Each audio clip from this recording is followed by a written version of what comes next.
जय हिमालय जय भारत। हिमालयी लोग के इस यूट्यूब चैनल में आपका स्वागत है। मैं जर्नलिस्ट डॉक्टर हरीश चंद लखेड़ा इस बार हिमाचली और उत्तराखंडी समाज की समानताएं बताने जा रहा हूं और यह भी बताने जा रहा हूं कि इस क्षेत्र को देवभूमि क्यों कहा जाता है। सबसे पहले आपसे अनुरोध है कि इस हिमालयी लोग चैनल को लाइक और सब्सक्राइब करके वीडियो को शेयर भी अवश्य कीजिएगा। आप जानते हैं कि हिमालयी लोगों के इतिहास, लोक भाषा, संस्कृति, कला, संगीत, धरोहर, सरोकार आदि को देश दुनिया के सामने रखने के लिए यह हिमालयी लोग चैनल लाया गया है। आप इस आलेख को हिमालयी लोग वेबसाइट में पढ़ भी सकते हैं और अपने सुझाव हमें ईमेल कर सकते हैं। आप लोग उत्तराखंड और हिमाचल के लिए देवभूमि का संबोधन सुनते होंगे। आपके मन में यह विचार आया होगा कि इन क्षेत्रों के लिए देवभूमि क्यों कहा जाता है। भूमि तो सारे संसार की एक समान होती है, फिर ऐसा क्या कुछ इस मिट्टी में है कि उसे देवभूमि कहा जाने लगा।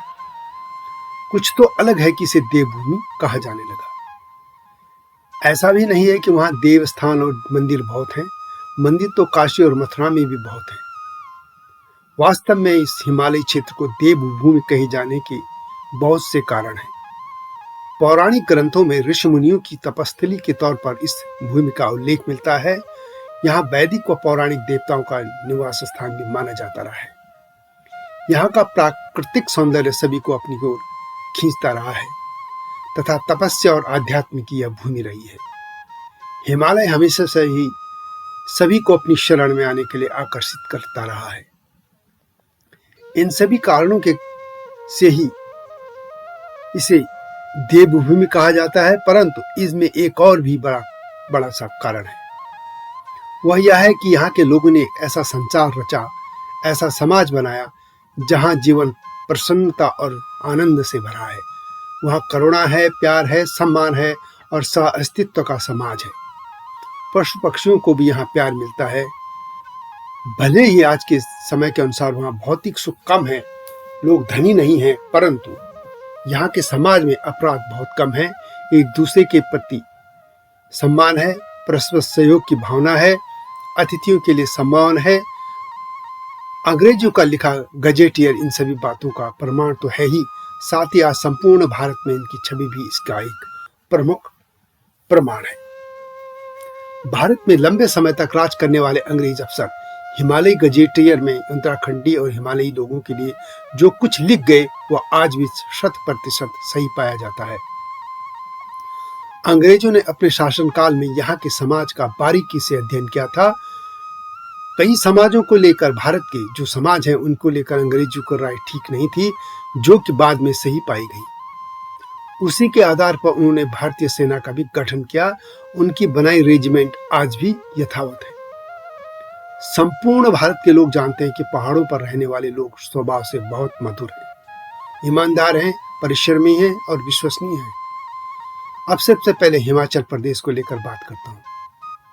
हिमाचल के लेखक पद्म चंद्र कश्यप अपनी पुस्तक भारतीय संस्कृति और हिमाचल प्रदेश में लिखते हैं कि सिख सत्ता का अंत और अंग्रेजी एकाधिकार प्रारंभ होने पर तब जो पहला अंग्रेज अफसर कांगड़ा में नियुक्त हुआ था, उसने यहाँ के निवासियों के प्रति अपना मत व्यक्त करते हुए लिखा था कि यहाँ के लोग सरल, मेहनती, मितव्ययी और ईमानदार हैं। व्यवहार में बड़े मिलनसार और सर्वदा विश्वास पात्र हैं। पूरे स्वाभिमानी, अतिथि पूजक और सहनशील हैं। इन्हें विश्वास और जिम्मेदारी की जगह पर निशंक नियुक्त किया जा सकता है। उस अफसर का नाम था बार्निस। बार्निस ने लिखा है कि इन लोगों की बातचीत के ढंग से यद्यपि हिंदुस्तानियों की सी दिखावे की नफासत नहीं है, तथापि उसमें कृत्रिम शिष्टता, शालीनता और भोली सरलता भरपूर पाई जाती है। सत्य पर दृढ़ रहना यहाँ के शील का विशेष गुण है। यह अंग्रेज अधिकारी 5 वर्ष तक कांगड़ा का जिलाधीश रहा था। उसके अनुसार उसके 5 साल के कार्यकाल में एक भी ऐसी घटना नहीं हुई जब किसी ने जानबूझकर झूठी गवाही दी हो। लोग वचन के पक्के हैं। लेन देन के व्यवहार में लिखित इकरारनामा कभी कभार करते हैं। मौखिक वचन भी इतना पक्का समझा जाता है जितना लिखित बांड। बार्निस नाम के इस जिलाधीश का कहना था कि बुराई के नाम पर इतना ही कहा जा सकता है कि यहाँ के लोग अत्यंत अंधविश्वासी हैं छुआछूत और जात पात की कुप्रथा से ग्रस्त हैं, जादू टोना भूत प्रेत अपशकुन को बहुत मानते हैं, बीमारी आपत्ति यहाँ तक कि फसल की खराबी को भी किसी देवी देवता या पीर फकीर का प्रकोप मानते हैं। अपनी अनक और आन की रक्षा के लिए बड़े से बड़ा बलिदान कर देते हैं। अपमान या बदतमीजी का एक शब्द या अन्यायपूर्ण व्यवहार उनके सदा के लिए असहयोग या बैर के लिए काफी है। यही बात हिमाचल की अन्य क्षेत्रों की भी है। कश्यप लिखते हैं कि केवल अंतर इतना है कि यह स्थिति सन 1850 की थी। इधर के 125 वर्षों में गुण और अवगुण दोनों में भी कमी आई है। यह वह बात तब की कर रहे हैं जब यह पुस्तक लिखी जा रही थी। फिर भी यह निर्विवाद तथ्य है कि यहाँ का मानव आज देश के अन्य भागों की अपेक्षा अधिक सरल, मृदुभाषी, शांतिप्रिय, परिश्रमी, निष्कपट और ईमानदार है। सामाजिक जीवन की एक अन्य रोचक बात यह है कि गांव के सभी लोग एक दूसरे को किसी न किसी रिश्ते से संबोधित करते हैं। यदि कोई वयोवृद्ध है तो वह मामा, चाचा, दादा आदि संबोधन से पुकारा जाता है। इसी प्रकार स्त्री को मामी, चाची, नानी, दादी आदि कहा जाता है। मुंह बोले इन रिश्तों के लिए उसी प्रकार का सम्मान प्रदर्शित होता है जैसे सगे संबंधियों के प्रति। गांव की युवती सभी युवकों और बालकों की बड़ी या छोटी बहन है। हर युवक भाई है, चाहे वह अमीर हो या गरीब, तथाकथित ऊंची जाति का हो या निम्न जाति का। इस प्रकार समूचा गांव एक बड़ा कुटुंब जैसा होता है। किंतु जिस प्रकार कुटुंब में कलह होता है उसी प्रकार इस कुटुंब में भी पाया जाता है।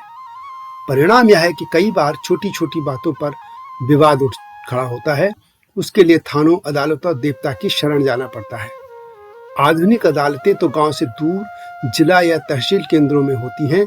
वहां पहुंचने के लिए ऐसा भी देखा गया है कि गांव के दोनों विरोधी पक्ष एक साथ यात्रा पर निकलते हैं, मार्ग में साथ रहते हैं, खाना पीना साथ करते हैं, कचहरी में पहुंचकर एक दूसरे के विरुद्ध बयान देते हैं, झूठे सच्चे साक्ष्य पेश करते हैं, आरोप और प्रत्यारोप लगाते हैं। किंतु जब इससे निवृत्त हो जाते हैं तो वापसी की यात्रा भी साथ करते हैं।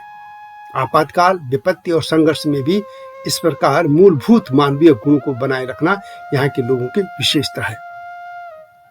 यही बात उत्तराखंड के समाज पर भी 100% बैठती है। यदि इसमें से हिमाचल शब्द हटा के उत्तराखंड शब्द कह के इसको दोबारा कह दिया जाए तो यह भी उत्तराखंड पर पूरी तरह फिट बैठता है। उत्तराखंडी समाज भी ऐसा ही है। यहाँ पहले ऐसे ही था। यह अलग बात है कि समय के साथ बहुत से जीवन मूल्य बदल गए हैं।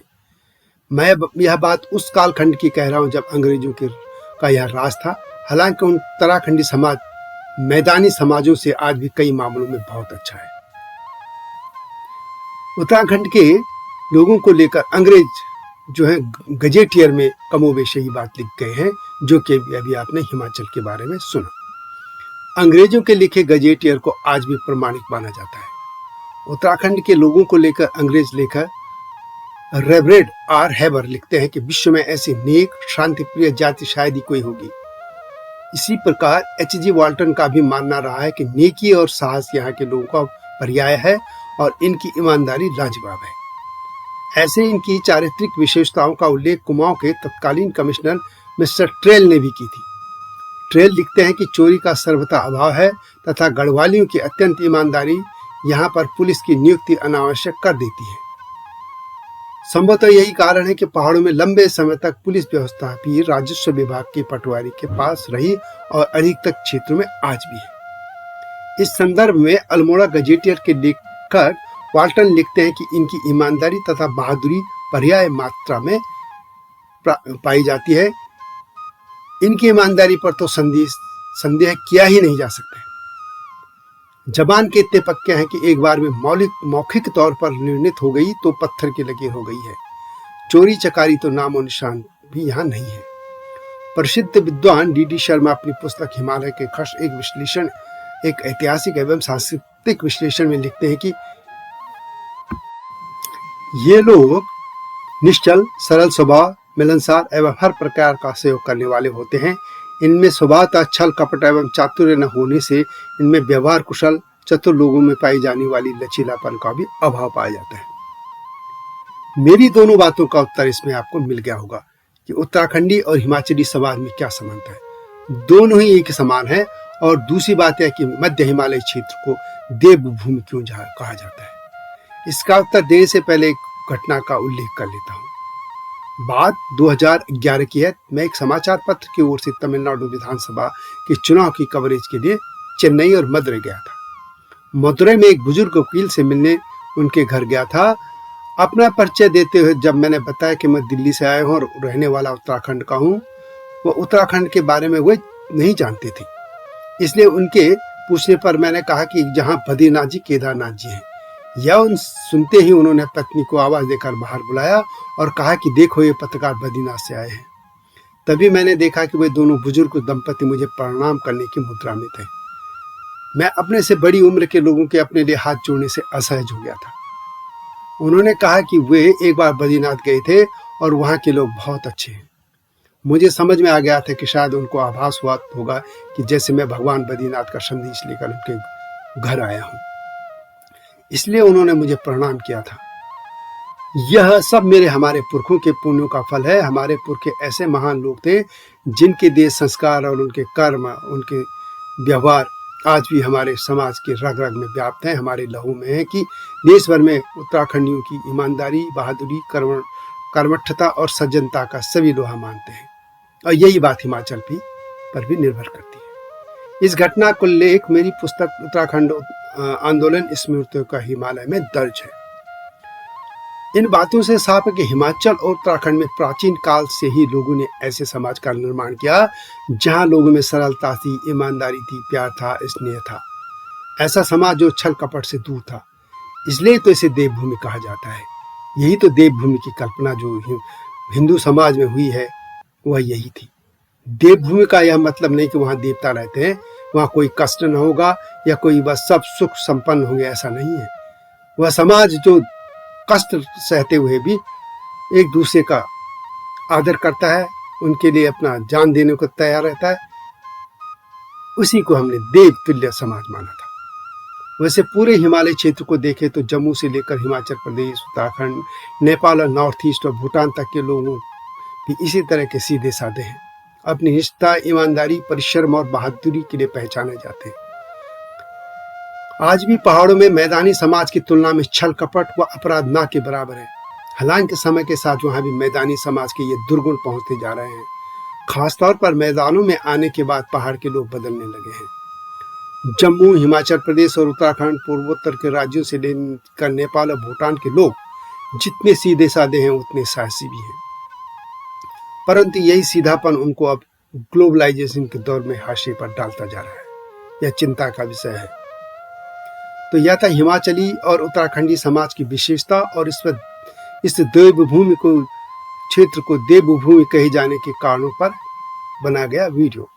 यह वीडियो कैसी लगी कमेंट में अवश्य लिखें। हिमालय लोग चैनल को लाइक और सब्सक्राइब करना न भूलना।